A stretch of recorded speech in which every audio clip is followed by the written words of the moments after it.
The Roman province of Hispania was one of the oldest provinces of the Roman Empire. After Rome's victory over Carthage in the Second Punic War, Rome gained control over the southern part of the Iberian Peninsula in 201 BC. Later it was fully conquered and became the province of Hispania. For 600 years did the Romans rule this peninsula undisputed, until after 407 AD, during the time of the Great Migrations, several Germanic tribes had managed to break through the Roman border defenses and wandered as far south as Spain, and so they settled in that area. Among them were the Suevi, the Vandals and the Alani. As the Western Empire was slowly torn apart by these migrations, by chaos, by endless civil wars, by enemies from without and from within, the Romans slowly lost control of Spain. The last time that the Western Roman Empire controlled this province was during the last years of Emperor Maiorian's reign. And when he was killed, with him died the last vestiges of Roman Spain after 660 years of Roman control. Or did it? Because not so long after the fall of the Western Roman Empire, the still vital and strong Eastern Roman Empire embarked on an unprecedented reconquest campaign, reconquering large parts of the former Western Roman Empire. And among these parts was also the south of the former Roman province of Hispania, which was reconquered by the Roman Empire in the year 551. So how was life in that Eastern Roman province of Spain? Was it very different from under Majorian or under Valentinian? How can we imagine the cities and the architecture in that new Roman province in the 70 years of its existence?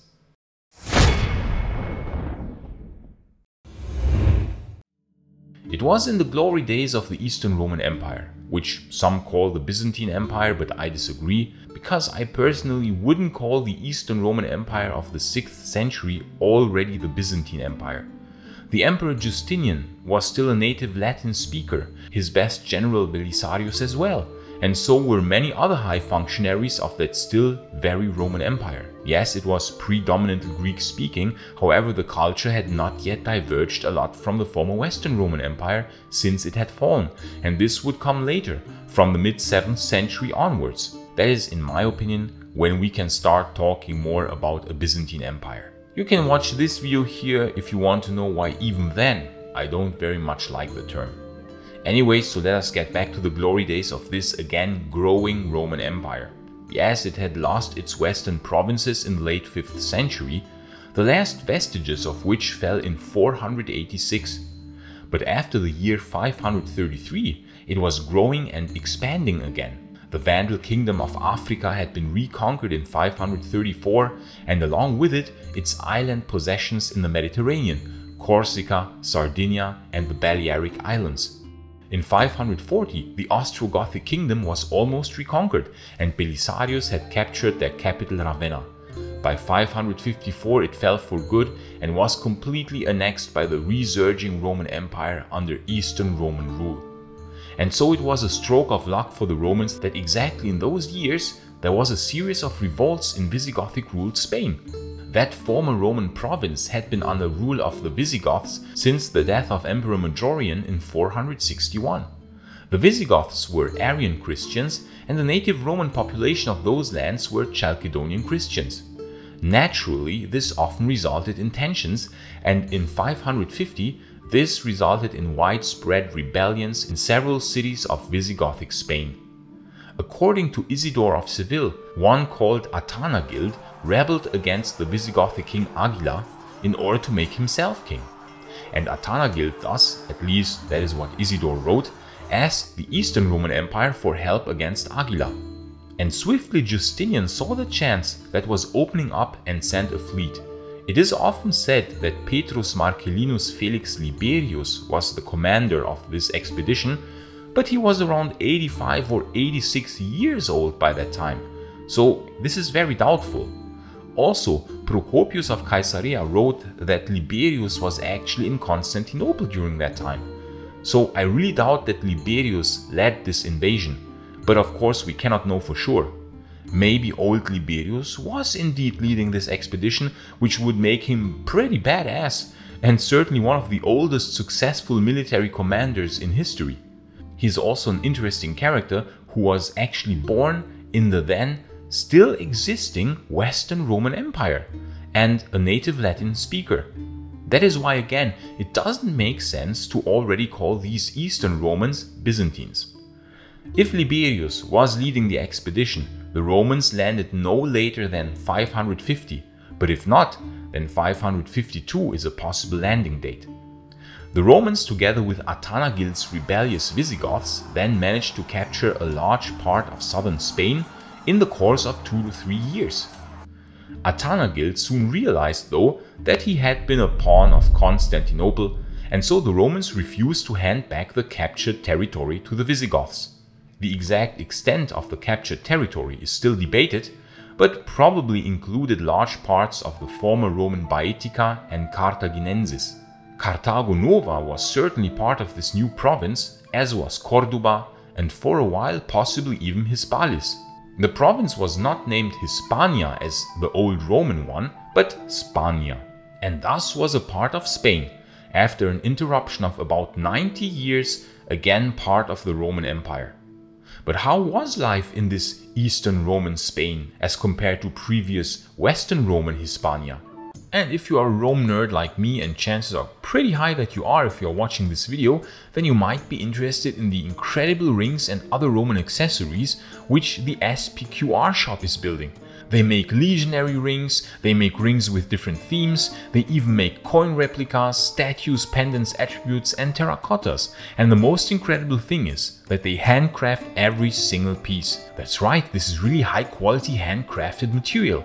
There's really no better present for yourself or someone you know who might be a Rome fan. I put the link to their shop in the video description and into the pinned comment, and with this link you can get a 10% rebate on every purchase if you type in the rebate code Maiorianus. So go and check out their assortment, it's really quite incredible. So back to the Eastern Roman province of Spania. Did the native population of Spain, that was still predominantly made up of Romans from the old days, welcome the Eastern Romans?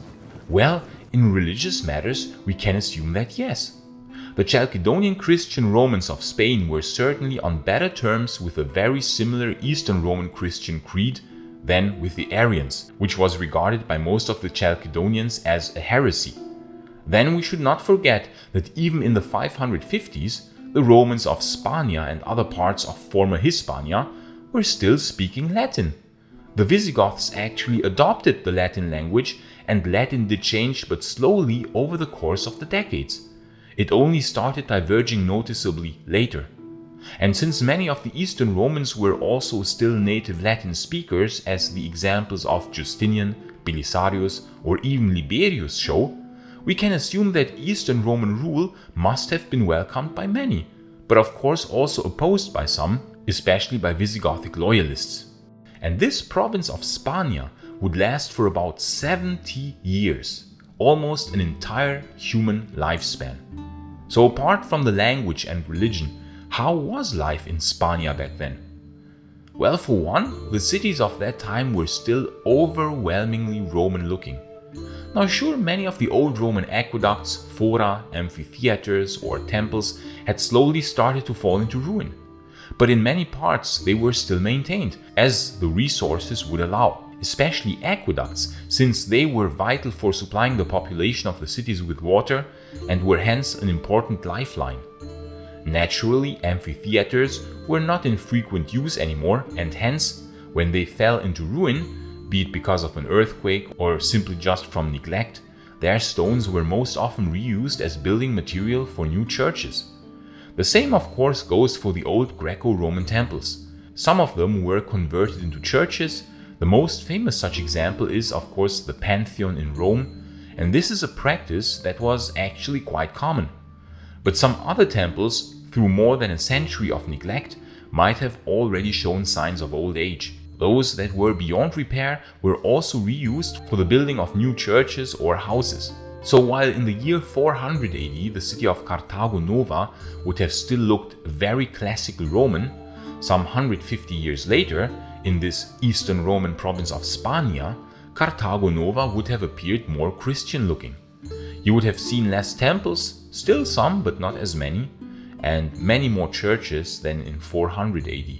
Also, many of the buildings would have possibly looked more weathered or damaged, since repairs of buildings of course were not easily possible anymore, because the infrastructure of the former Western Empire had broken down.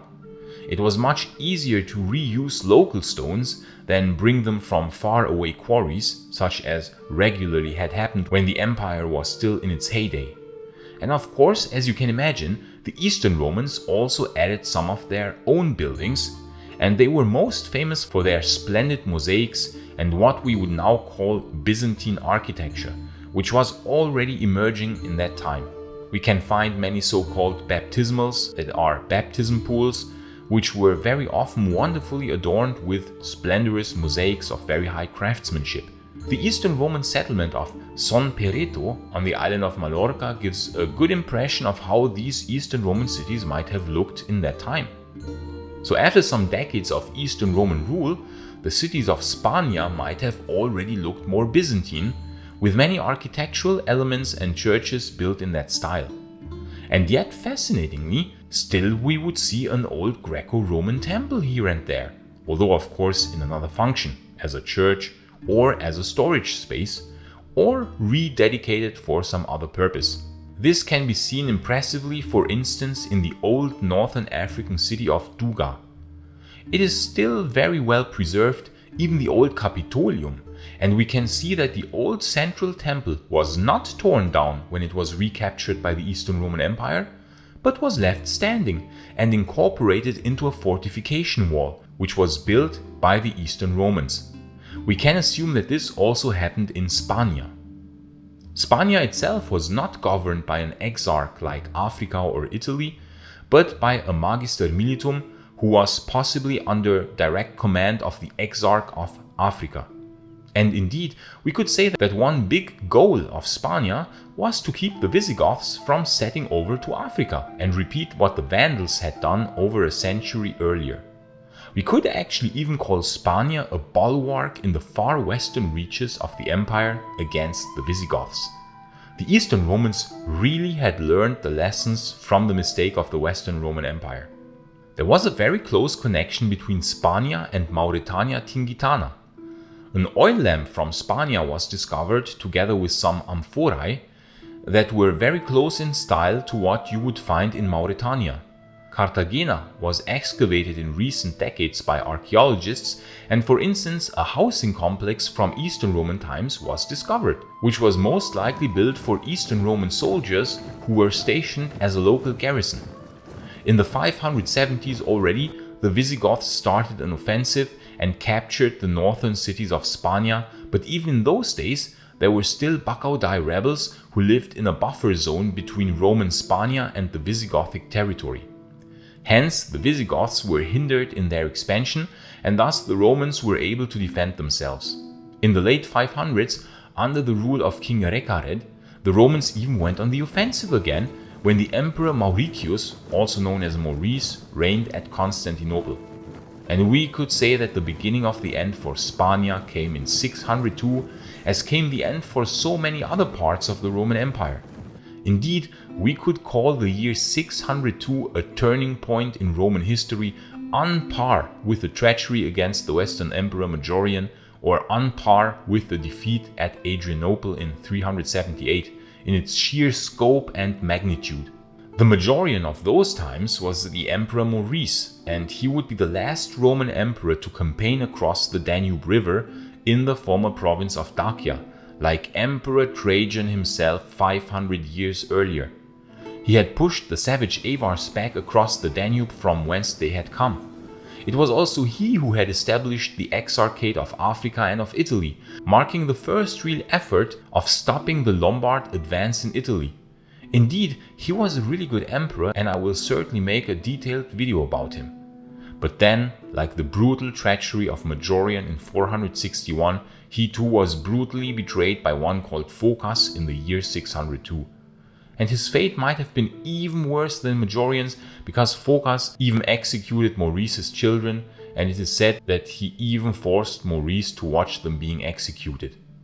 This was not only insanely cruel, but it would plunge the Roman Empire into utter chaos, which would result in Persia annexing large parts of the Roman Empire, the Avars immediately pushing back over the Danube again and reversing all gains of Maurice, and the Lombards further able to strengthen their foothold in Italy. With all these incredible disasters suddenly spilling over the Roman Empire from every side, it is quite clear that the province of Spania could not be maintained any longer. We can assume that many Roman soldiers that were stationed in Spania had to be recalled to fight against the Persians and the Avars, as the existence of the entire empire was at stake. The Visigoths, of course, immediately realized this and went on the offensive. King Sisebut went on the offensive in the 610s and captured many cities, completely destroying several cities in the process. That must have been so brutal that even the Franks took notice, and that certainly means something. The Frankish chronicler Fredegar wrote, "King Sisbodus took many cities from the Roman Empire along the coast, destroying them and reducing them to rubble." Interesting here is the choice of words, Roman Empire and not Byzantine Empire. Indeed, the Germanic kingdoms still did view the Eastern Roman Empire as the real Roman Empire in those times. Even Carthago Nova was conquered by the Visigoths at some point and so severely damaged that it never reappeared in Visigothic Spain as a city of importance. It was possibly completely abandoned for a while.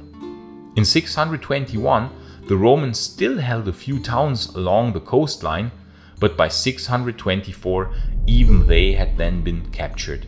And thus, after about 70 years, almost an entire human lifetime, ended the era of Eastern Roman Spania. And therefore, the Roman Empire held parts of Spain for a very respectable 730 years, with some interruptions in between. This fascinating province of Spania that hopefully will see more interest.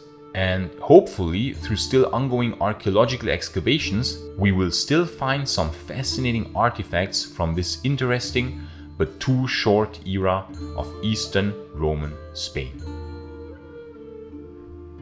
And please like and subscribe so that you won't miss any future videos on the fascinating era of the late Roman Empire.